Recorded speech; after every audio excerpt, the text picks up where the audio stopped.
Hey there, thank you so much for listening to our Big Time Talker podcast. I'm Burke Allen, live in the podcast pavilion on the main floor of the American Library Association's annual conference. We're in Philadelphia, the city of brotherly love.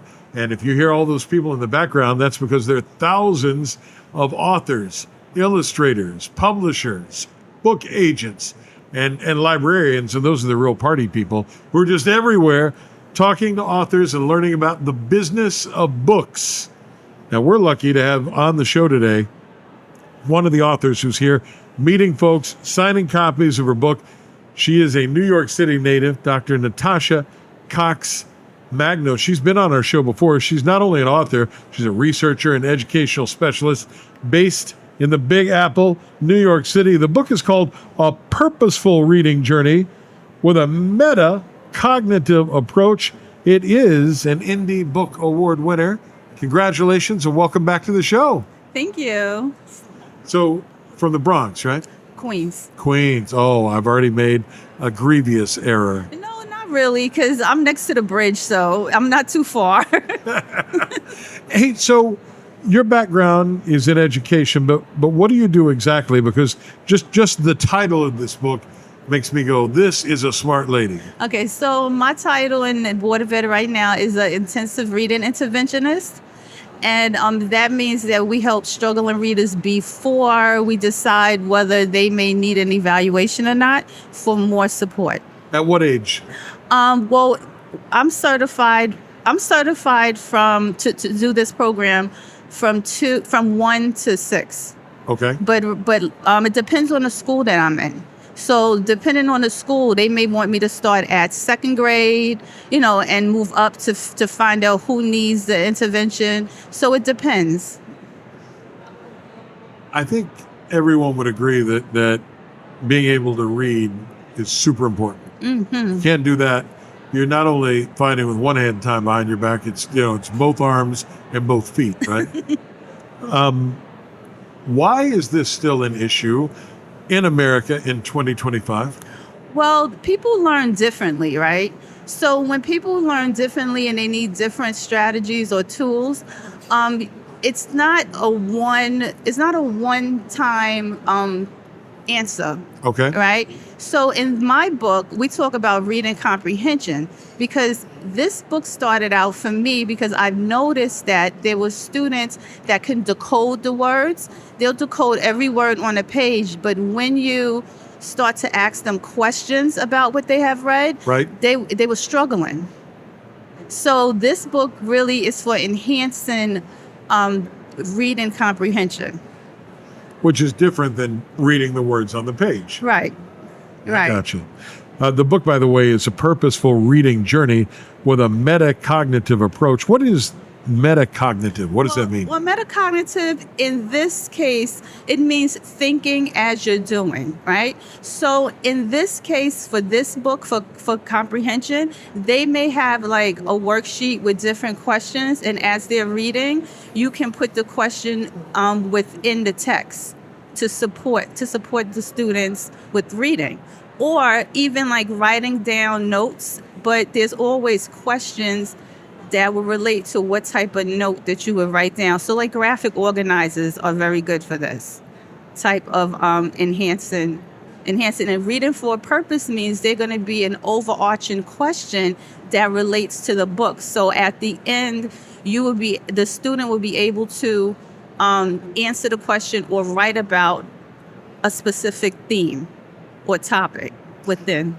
Is it when you help kids with this, do you help moms and dads to help their kids with this? Yes, why not? If they have any questions, they can always come to the classroom. They could come and ask the teacher, because usually, if it's the idea of having a point of reference, which is the purpose. Why are you reading this, right?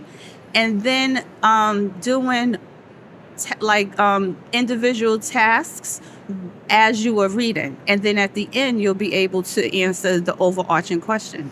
So you hit on something that I, and probably most people have struggled with, right? So, and I love to read. I've always loved to read, even as a kid.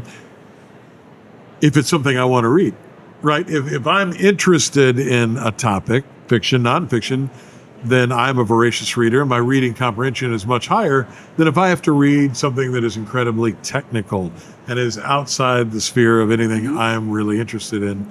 Then my comprehension goes down. Is that similar to what happens with young kids in that they need to really be interested? Is that part of the key to make it work for kids? To make it work is to give them a purpose, right? So if you have like a learning target, your learning target should be your purpose of why they're reading. And I just don't address like nonfiction and fiction in this. I address across all subject levels or subjects, because reading permeates in all subjects. Okay. And I even brought in a strategy for word problems, because a lot of kids could do the numerical problems and get the answer, but Right. when they have to read a word problem, it's a way to break it down to get the understanding of what they need to do and how they could get to the answer. And that's in there too.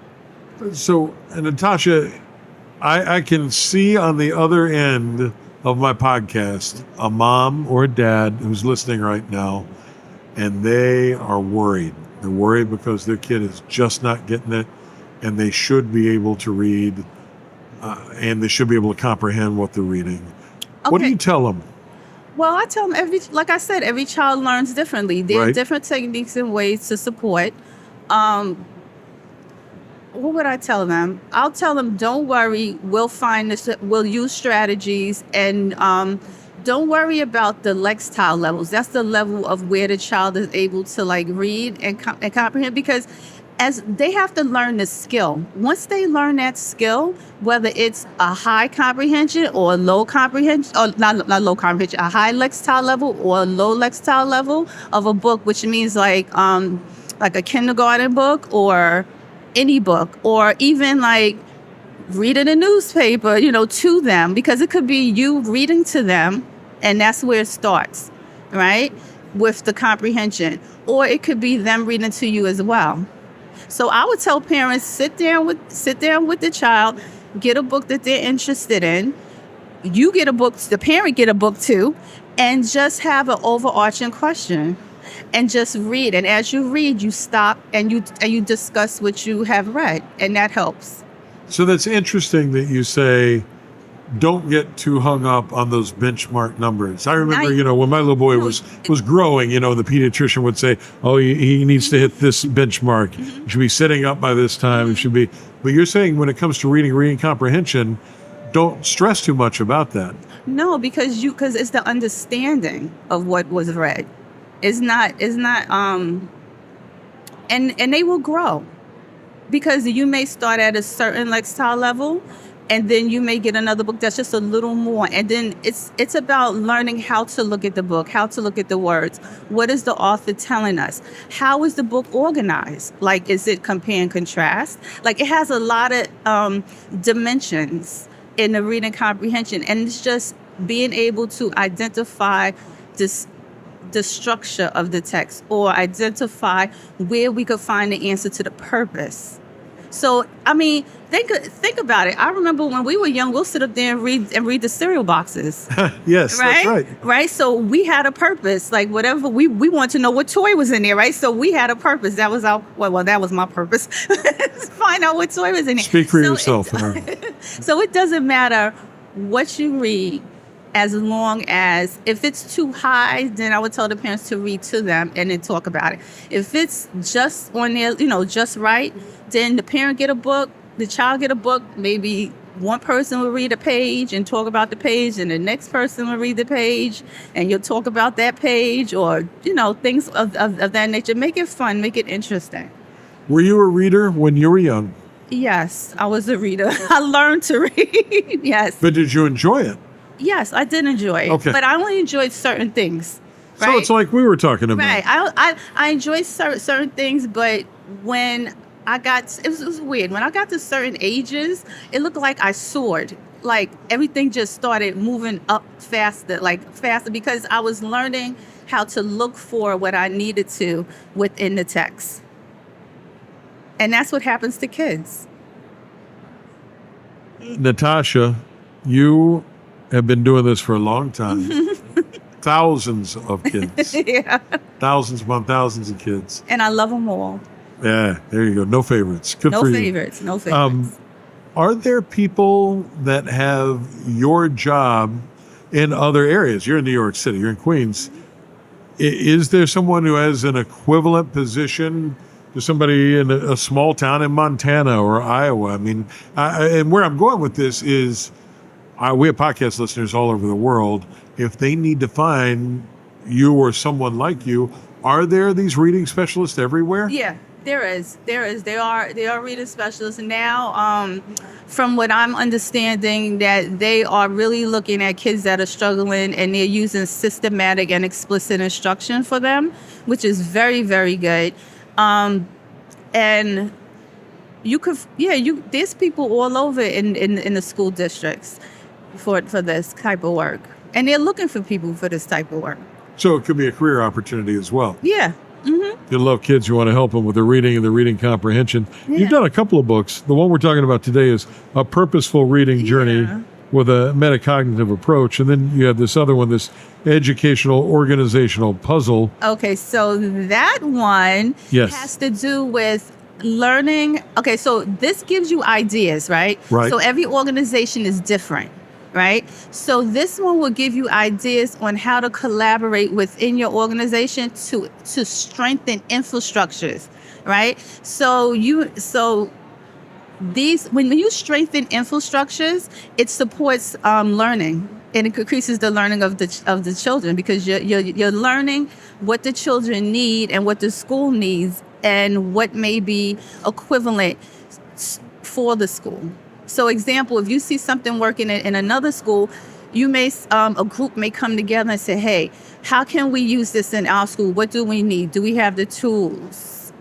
Right. So this has to do with, and even kids could be a part of this. It has to do with making groups and having the groups come together. And a lot of schools have that. They have grade team meetings. They have school leadership meetings. And they come together to try to support the students within the school. PTA is a great. I think, and it's about collaboration. So it could be anybody in the collaborative, that's in that organization in order to collaborate. Generally speaking, folks believe that boys don't read as much as girls, or not, as interested in reading as girls. And maybe they're more into video games or sports or whatever. Has that been your experience working with those students in New York City? No, I think that depending on what they like to read, I believe, I didn't do research on this, but I think it depends on, from my experience, I think it depends on what they like to read, and it's not going to be the same in every state, in every county. So more than it's very individual. So you would not say it's a boy versus girl thing. No, I would think it has to do with what they like to read and what they need to focus on in order to support their reading. Because some kids may need help with comprehension. Some students may need help with decoding, right? Some students may need help with spelling or vocabulary, because these all come into one. Right, it's all part of the one thing, sure. Right, and then the delivery of instruction is important too, because depending on what a child may need in order to understand would depend on the type of delivery of instruction. So, for example, one type of delivery of instruction that's very strong would be the I do, you do, we do approach, and then another one would be reciprocal teaching. So it depends. And what are those things? Okay, so the I do, you do, we do is an explicit instruction, which means that the teacher models, right? Okay. And then the teacher, then the teacher does an activity with the kids together, or they do it and then they talk about it. And then the you do would be they'll do it independently, but then they'll come back and they'll discuss what they did. And if the kids have questions, they ask questions. There'll be process charts all over the room, for them to be able to go back to. And that's the I do, you do, we do. Right. Now, the reciprocal teaching is that it's almost the teacher would put the kids in groups, right? And the teacher, they would the teacher would give an overarching assignment. So each child in the group has a specific role. Like I'm the writer, I'm the reader, right. And then at the end, they would put everything together, and it would bring about a project or some kind of writing. So it depends. It depends on what they need. And then we have what I do, which is we pull the kids out in small groups and we give them explicit instruction, which means we're teaching them how to analyze words, how to look at the word, analyze it, and what it means. I know it sounds big, but it starts small. And I tell my students this all the time. You may see things that you already know, right, but it's going to add on. It's fascinating to me, though, because there really is a method and a science to all this. Yeah, the science of reading. That's what they call it. Yeah. And you've thought it out. And something as simple as, a Dr. Seuss book, if the kid's not getting it, they're not getting it. It could be anything, any book, right? Yeah. And usually when you read to them, they hear it, and that's usually where they do the best. But then we want them also to be independent readers as well. So we slowly get them to where they need to be with a purpose and with metacognitive strategies. All right, one more question, then I'm going to let you jump. Okay. The book itself that you wrote, this Purposeful Reading Journey with a Metacognitive Approach, did you write that for parents who are struggling with their kids? Or who was it for? Okay, so all of my books, right, are written to the point and not complicated. That's where I was going. Is it all these big concepts I won't get? I'm not a complicated thinker, and I like to get to the point. Yeah. So it's like I understand, right? So no, it's a very good read, and it gets to the point, and it's not difficult or complicated at all.